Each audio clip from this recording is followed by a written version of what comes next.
अगला इलस्ट्रेशन मैं ले रही हूँ 18 वाला, ठीक है। 9 के बाद 18 वाला ले रही हूँ।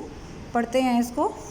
मिस्टर एन एक इंडियन, एक सेकेंड, यहाँ पूरा खुल नहीं रहा बेटा।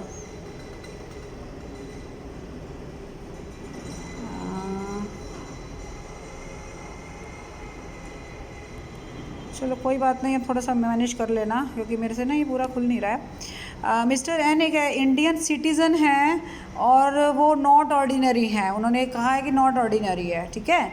तो वो कह रहे हैं कि एक सेकेंड भाई, ये थोड़ा सा मज़ा नहीं आ रहा इसमें। हाँ, अब थोड़ा सा दिखने लग गया होगा अच्छे से। डिस्कस द उसके उनकी बताइए असेसिबिलिटी क्या है, मतलब वो क्या क्या टैक्स देंगे। जैसे सबसे पहला पॉइंट है 1,80,000 earn from a business in America. Business earn किया तो एक्रू वहीं हुआ। And the profits have been remitted in India. Profit सीधा इंडिया में ले आए। असेसी ने ऑपरेट किया है बिजनेस तभी जब वो अमेरिका में था। फिर से देखो, ऐसे बिजनेस की इनकम जो अमेरिका से ऑपरेट होता है, मतलब एक्रू वहीं हुआ, ठीक है, और कंट्रोल इंडिया से हुआ है। और जैसे ही कंट्रोल इंडिया से हुआ है, इंडिया इनकम किसकी उसमें टैक्सेबल होती है, तुम्हें याद हो तो। बिज़नेस अगर कंट्रोल इंडिया से होता है तो जो आपका होता है ना रेजिडेंट, उसके केस में टैक्सेबल होती है। नहीं, हाँ ठीक है, इंडिया से होता है तो रेजिडेंट के केस में टैक्सेबल होती है और नॉट ऑर्डिनरी के केस में होती है, नॉन में नहीं होती है। वो कह रहा है कि इंडिया से नहीं कंट्रोल हुआ, अमेरिका से कंट्रोल हुआ। आप देखो, एक्रू वही हुई। अब ये जो होता है ना बेटा, प्रॉफिट्स हैव बीन रेमिटेड, ये भेजे गए। प्रॉफिट अर्न करके रिसीव तो पहले वहीं हुए ना, भेजे तो बाद में गए हैं। तो रिसीव भी वहाँ हुए और अक्रू भी वहाँ हुए और बिज़नेस भी वही है जो अमेरिका से कंट्रोल होता है। तो सिर्फ और सिर्फ रेजिडेंट ही टैक्स देगा, बाकी कोई नहीं देगा। अब ये बंदा रेजिडेंट है नहीं, इसलिए ये टैक्स नहीं देगा। आपका लिखा हुआ है देखो, business in America is not controlled from India, hence the income is not taxable in India, ठीक है। अगला पॉइंट आ जाता है बी, रेमुनरेशन है 1,50,000 कैलकुलेट कर रखा है, वो उसको मिलेगा। ड्यू है, एक्रू है, मतलब for services rendered in America. America में सर्विसेज दी तो एक्रू वहीं हो गया। और कंपनी वाज क्रेडिटेड, एक मिनट, अमेरिकन कंपनी, और ये पैसा उसके बैंक अकाउंट में ट्रांसफ़र कर दिया गया अमेरिका में ही। एक्रू कहाँ हुआ, अमेरिका में। रिसीव कहाँ हुआ, अमेरिका में। सोर्स बिजनेस नहीं था, इनकम फ्रॉम अदर सोर्स या प्रोफेशन था एक तरह से उसका। और immediately thereafter remitted to India. तो पहले तो वहाँ रिसीव हुआ, वहाँ के अकाउंट में गया, उसके बाद इंडिया में भेजा गया। तो एक बार तो सैलरी वहीं अर्न हुई ना, रिसीव भी वहीं हुई है, सब कुछ वहीं हुआ है, तो not taxable, it is not taxable. सिर्फ रेजिडेंट के केस में टैक्सेबल है। सी में आओ, कैपिटल गेन है 2,85,000 का from the transfer of house in America. America में एक घर बेचा आपने, 2,50,000 आपको टैक्स कैपिटल गेन, यानी कि कोई भी प्रॉपर्टी जब आप बेचते हो उससे जो प्रॉफिट होता है वो हमारा कैपिटल गेन होता है, पूंजी लाभ होता है। और 3,30,000 from the transfer of plot situated in Delhi.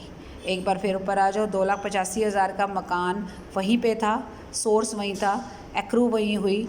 और उसके बाद ये नहीं बताया कि भाई यहाँ भेजा नहीं भेजा, कोई पैसा यहाँ नहीं भेजा, तो ये 2,85 तो हट गए, कोई टैक्सेबल नहीं है।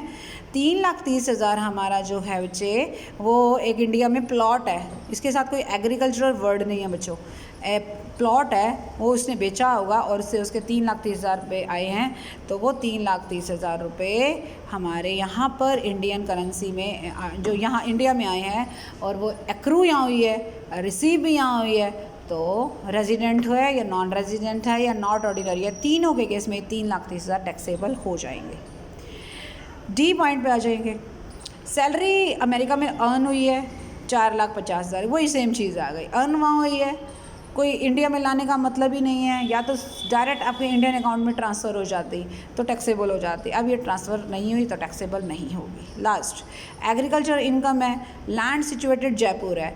इंडिया में एग्रीकल्चर इनकम आप अर्न करते हो वो हमारी टैक्स फ्री होती है, 5,50,000 हमारे टैक्स फ्री हैं। कुल मिलाकर इसको सिर्फ 3,30,000 जो आए थे ना बीच में, उसी पे टैक्स देना है, उसके अलावा कोई टैक्स नहीं देना। एक क्वेश्चन मैं आपको और करवाना चाह रही हूँ, जो मैंने भेजा है आपके पास, इलस्ट्रेशन नंबर 25 ये लास्ट इलस्ट्रेशन है। इसमें कह रहा है पर्सन ऐसे जो इंडिया छोड़कर जा रहे हैं ड्यूरिंग द प्रीवियस ईयर 2020-21। आपको याद हो तो मैंने प्रीवियस ईयर वाला जब टॉपिक शुरू करवाया था तो उसमें मैंने एक बात बताई थी कि नॉर्मली रूल ये कहता है कि हमारे प्रीवियस ईयर की इनकम पर असेसमेंट ईयर में ही टैक्स लगता है, लेकिन जब कोई इंसान नौकरी के लिए यानी परमानेंटली छोड़कर इंडिया को जा रहा है तो वो जिस साल जा रहा है उसी साल की इनकम पर उसी साल टैक्स लग जाएगा, अगले साल का हम वेट नहीं करेंगे क्योंकि वो तो फिर चला जाएगा। ठीक है, तो ये ध्यान में रखना। अब एक तो ये है कि हमें प्रीवियस ईयर में ही टैक्स देना है, नंबर 1। नंबर 2, अब वो कहता है कि मिस्टर एक्स एक सिटीज़न है जो कि जिनको अपॉइंटमेंट लेटर मिला है फॉरेन कंट्री से और वो चला जाएगा। अब उसकी क्या क्या इनकम है एक बार देखो। नंबर 1, उसकी टोटल इनकम जो एस्टिमेटेड है जिस दिन वो जाएगा इंडिया से, जिस दिन उसको छोड़ के जाना है उस दिन तक की उसकी इंडिया की टोटल इनकम 6,30,000 है। इस 6,30,000 पर वो इंडिया में ही टैक्स देगा सेम ईयर में। असेसमेंट ईयर का वेट हम नहीं करेंगे। और वो बेटा क्या रेट्स होते हैं, रेट्स अभी मैंने नहीं बताए हैं आपको, जब हम टैक्स का कैलकुलेशन करेंगे हम तभी बताएंगे, लेकिन जो रेट्स होते हैं वो बता देती हूँ। एडवांस टैक्स होता है एक, एडवांस टैक्स, एडवांस ही दे रहे हो ना, तो एडवांस टैक्स के रेट्स होते हैं वो असेसमेंट ईयर से रिलेटेड होते हैं। उसी रेट पर आपको प्रीवियस ईयर में टैक्स देना होता है अगर आप ऐसे एडवांस दे रहे हो तो। ठीक है, दूसरी बात कह रहा है उसकी फॉरेन इनकम है जब इंडिया से छोड़कर चला गया, ये 6,50,000 है। ठीक है, अब पहले मुझे डिसाइड करना पड़ेगा कि वो बंदा कौन है, वो रेजिडेंट है या नॉट ऑर्डिनरी है या नॉन रेजिडेंट है। ये कैसे पता लगाएगा, उसके भारत में रहने के आधार पर, यानी बेसिक कंडीशन और एडिशनल कंडीशन पूरी करने के आधार पर। अगर वो रेजिडेंट होता है तो 630 + 650 12,80,000 पर इंडिया में टैक्स देकर जाएगा एडवांस टैक्स के रेट से।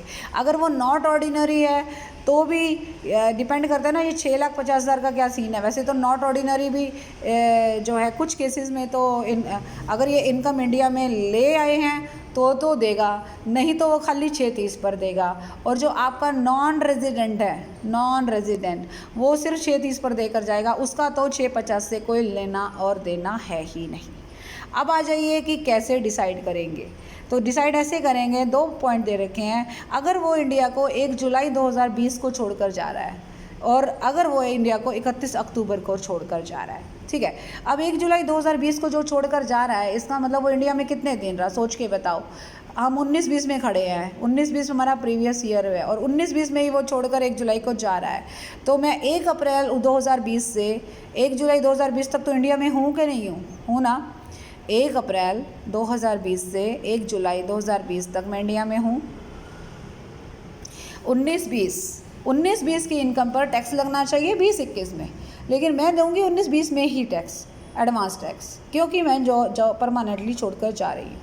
अब मुझे ये बताना है कि 19-20 जो प्रीवियस ईयर है, मेरा स्टार्ट वैसे कब से हुआ, मेरा स्टार्ट हुआ 1 अप्रैल 18 से, देखा जाए तो 31 मार्च 19 तक को हो गया मेरा 18-19, और फिर हो गया 1 अप्रैल 19 से 31 मार्च 2020।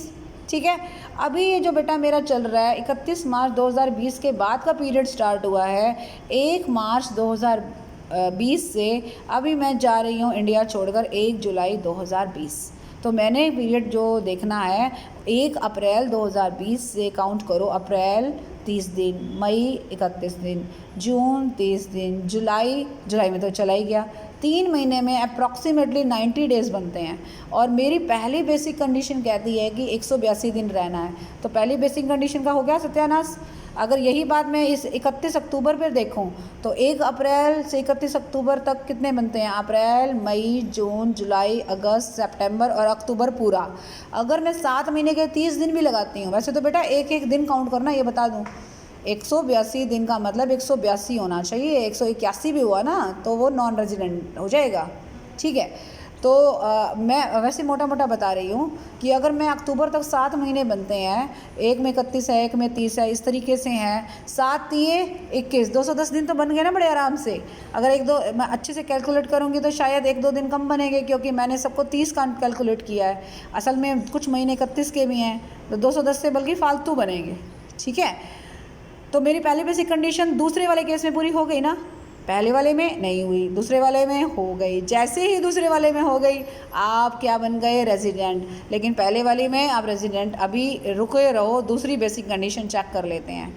दूसरी बेसिक कंडीशन कहती है कि पिछले 4 सालों में, कौन से पिछले 4 सालों में, प्रीवियस ईयर से पिछले 4 सालों में। प्रीवियस ईयर मेरा 19-20 है, इससे पिछले 4 साल कौन से होंगे, 18-19, 17-18, 16-17, 15-16, ठीक है। इन 4 सालों में 365 दिन डेफिनेटली रहा है, क्योंकि वो पहली बार इंडिया छोड़कर 1 जुलाई को जा रहा है, उससे पहले तो कभी गया ही नहीं, तो वो वाली बेसिक वो कंडीशन पूरी हो गई। दूसरा कहता है प्रीवियस ईयर में 60 दिन, तो प्रीवियस ईयर में तो आप 60 से ज़्यादा दिन रहे हो ना। अप्रैल का 30 दिन, मई का 31 दिन और जून के 30 दिन हो गए, तो दूसरी बेसिक कंडीशन पूरी होते ही आप रेजिडेंट बन गए। अब बताओ, रेजिडेंट तो हम दोनों में हो गए। अब कहानी आती है एडिशनल कंडीशन की। पहले वाले केस में देखोगे तो एडिशनल कंडीशन में आप, पहली कंडीशन है पिछले 10 सालों में क्या, 2 साल, 9 साल, एक मिनट, हाँ, पिछले 10 सालों में 2 साल 365 और उससे पिछले 7 सालों में 730 दिन। और सिमिलरली इसका भी यही केस है। कुल मिलाकर जब आप वो दोनों एडिशनल कंडीशन भी चेक करेंगे और आपको लगेगा कि हाँ दोनों पूरी हो गई हैं, दोनों केस में क्या है, रेजिडेंट है। अब जैसे ही ऑर्डिनरी में केस में आएगा तो क्या बन जाएगा वो, तो उसको अपनी कौन सी इनकम पर टैक्स देना पड़ेगा। अगर तो ऑर्डिनरी में आता है तो 12,80,000 पर, और अगर वो नॉट ऑर्डिनरी में आता है तो खाली 630 पर, और अगर वो नॉन रेजिडेंट आता है तो भी वो 630 पर। इस तरीके से दिनों का आपने कैलकुलेशन करके पहले ये पता लगाना है कि वो है क्या, वो रेजिडेंट है, वो नॉट ऑर्डिनरी है, या वो नॉन रेजिडेंट है, ठीक है। और उसके बाद जो है आप उसको आगे, हाँ, आप उसको क्या करेंगे, टैक्स लगाएंगे, ठीक है। चलो okay, bye bye, take care. और हाँ, ये जितने भी इलस्ट्रेशन है बच्चों, ये सारे इलस्ट्रेशन आपने देखने हैं, और जो भी प्रॉब्लम है कल सिर्फ प्रॉब्लम लूँगी मैं, ठीक है। और उसके बाद परसों फिर मैं नया चैप्टर स्टार्ट करवाऊँगी। ओके।